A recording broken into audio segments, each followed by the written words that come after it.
جس طرح نیکیاں لکھی جاتی ہیں اس طرح گناہ بھی لکھے جاتے ہیں، تو اس سے بھی ڈرنا چاہیے. چھوٹے چھوٹے گناہ بھی لکھے جاتے ہیں. نبی صلی اللہ علیہ وسلم نے حضرت عائشہ سے فرمایا، اے عائشہ، معمولی گناہوں سے اپنے آپ کو بچاؤ، کیونکہ اللہ عز و جل کے ہاں ان کی بھی تفتیش ہو سکتی ہے.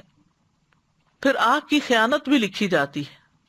رسول اللہ صلی اللہ علیہ وسلم نے حضرت علی سے فرمایا، اے علی، نامحرم عورت پر ایک نظر پڑ جائے تو دوبارہ نہ ڈالو، کیونکہ پہلی نظر تمہیں معاف ہے، دوسری نہیں.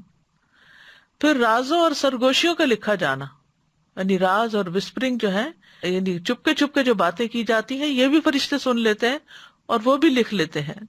سورہ زخرف میں آتا ہے، ام یحسبون انا لا نسمع سرهم ونجواهم بلا ورسلنا لدیہم یکتبون.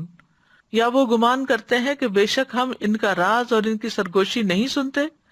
کیوں نہیں، اور ہمارے بھیجے ہوئے ان کے پاس لکھتے رہتے ہیں. بلا ورسلنا لدیہم یکتبون. پھر معمولی خیانتیں بھی لکھی جاتی ہیں.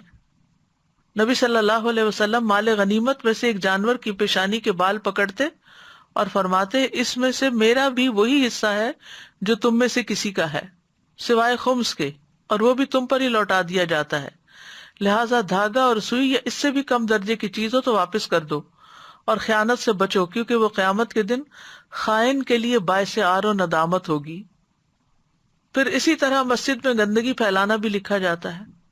نبی صلی اللہ علیہ وسلم نے فرمایا، میری امت کے اعمال مجھ پہ پیش کیے گئے، نہیں لکھے ہوئے، پیش کیے گئے، دکھائے گئے، تو میں نے ان کے برے اعمال میں سے مسجد میں تھوکنا اور اس کا دفن نہ کرنا پایا. پھر غلاظت پھیلانا. نبی صلی اللہ علیہ وسلم نے فرمایا، جس شخص نے قبلہ رخ تھوک دیا وہ قیامت کے دن اس حال میں آئے گا کہ اس کا تھوک اس کی دونوں آنکھوں کے درمیان ہوگا، یعنی پیشانی پہ لگا ہوا ہوگا.